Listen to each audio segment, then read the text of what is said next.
Quick safety video today because this is a part a lot of people skip. SEM TECH is powerful, but it's not a toy. If you operate electrolysis wrong, you can get yourself hurt really fast. Toxic gases, corrosive chemistry, or even explosive hydrogen gas and toxic ore dust are all on the table.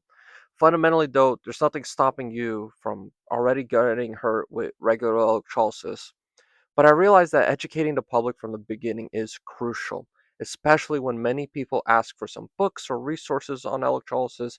My honest response is none. Research papers, online tutorials, or even other information doesn't really properly explain electrochemistry and how to do it properly. Even with all these countless resources on refining metals through traditional chemistry, online they rarely talk about these overall dangers. I hope I can fix that by setting a strong foundation for what is right, starting with safety. Disclaimer: this video is educational. I am not giving step by step instructions for operating or building a hazardous chemical electrical system. If you don't already have the technical background, training, and proper safety infrastructure, do not attempt this. Now, very short background. SEM TECH, salt electromining technology, is a closed-loop electrochemical platform that uses ion exchange membrane electrolysis that we've open sourced to extract and concentrate metals from ores and mining waste streams.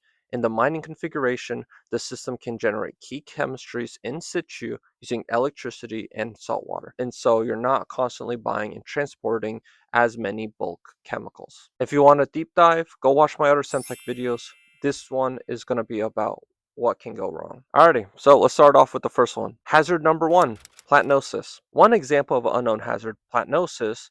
People hear platinum and think it's harmless, but when combined with chlorine to become water soluble, which the technical term is called a salt, sodium chloride, platinum chloride, salt, well, exposure to many of these platinum group metal salts and compounds can sensitize you, meaning your body starts reacting aggressively. This can show up as asthma, wheezing, chest tightness, and allergy type reactions. And once you're sensitized, there's no cure. This is called rich man's disease in chemistry, as typically those with money play around with these expensive metals and get exposed. So, what's required? Well, respirators, sealed containers, ventilation to avoid aerosols, glove removal techniques. Just because you don't see me using them in some videos doesn't mean it's completely safe. I use them. I simply know what I'm doing and what I'm touching. Get the proper experience and PPE, personal protective equipment, firstly, alongside with a proper lab space to do this first. This is why you treat unknown chemicals with respect.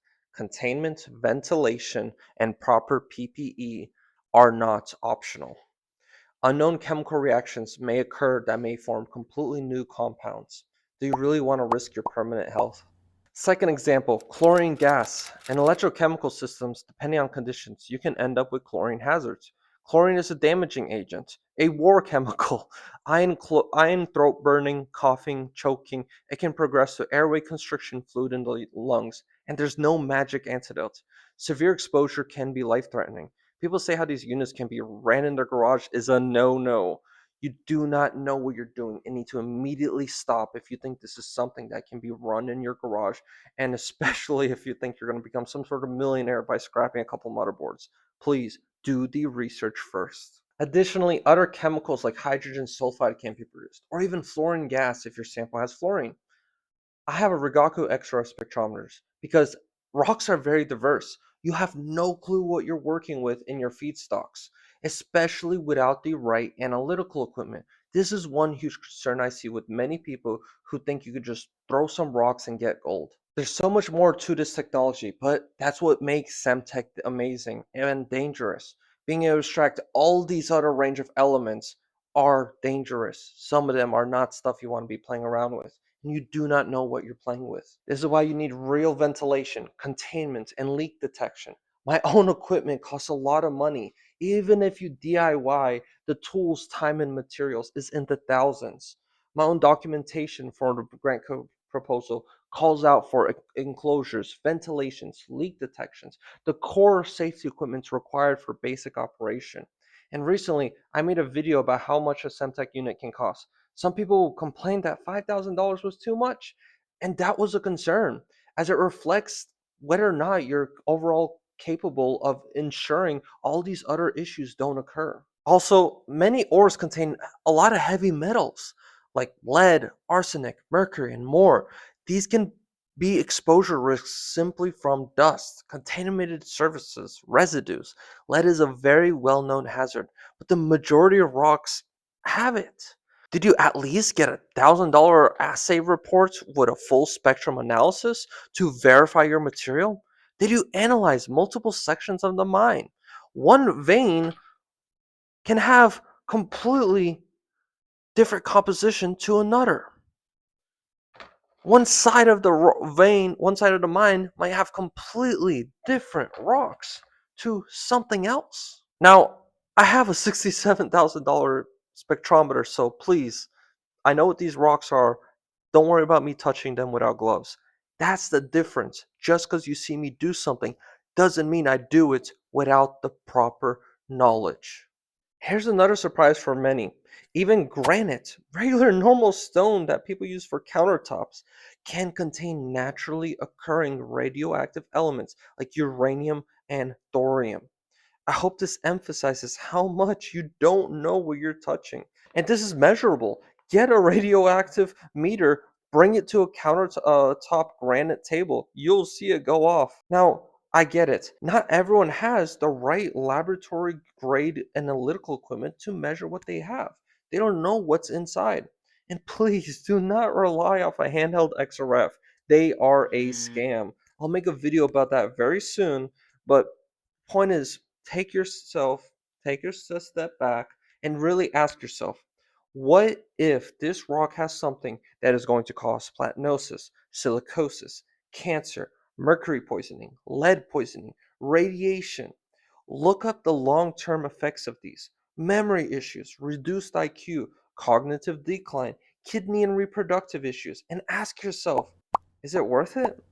I've open sourced and published a lot, enough that someone with the right technical background can understand the concepts and build a similar system. The membranes work and the process concepts are documented publicly. But I have to be cautious with step by step instructions because this is one of those technologies we're missing one safety control: ventilation, containment, monitoring, material compatibility, planning can seriously injure you or someone nearby. This is not acrylic plastic. This is very expensive PVC. Do not use acrylic, it will break. I'm doing my best to keep publishing responsibly, video by video, so people learn the principles and the safety culture. I appreciate the response and outreach from people, but please understand I'm only one man and limited in my time and what I can do. I'll make another video soon on SEM TECH and dispel many beliefs I see that people have that they're going to make it rich with processing or e-waste. To summarize, you won't. You'll make more money working at McDonald's than scrapping e-waste. These are industrial processes because they can only make any profit at industrial scales, tonnage per day. E-waste is equivalent to low-grade gold ore. Yeah, you can selectively remove IC chips and this and that. Sure, you can, but the time spent is literally below minimum wage. Again, I'll make a dedicated video about this soon, but this is an industrial process. This has to be done at tonnage per day. This technology still has a capability and potential for everyday users, but my priority is getting this industrially made. But if you're serious and qualified, invest in the proper lab space. Invest in the proper PPE. Invest in the proper containment systems, analytical equipment. Yeah, sure. Not all of it doesn't need to be fancy, but some of the stuff like analytical equipment cannot be DIY'd. It cannot be bought cheap from China. Trust me, I've tried. You'll end up producing a powder from this electrolysis system and you'll have no clue what's inside of it. There might be mercury, there might be arsenic. And when you try simply melt it down, the concentrate may off gas toxic heavy metals. But if you're not qualified and still want to support this project, please start by learning, and sharing the technology is immensely important. I have a Discord server with a lot of similar minded people, but my end goal is to be able to mass produce these electrolysis systems completely safe, completely enclosed, so that they are completely plug and play, and even where they can be operated in a garage properly.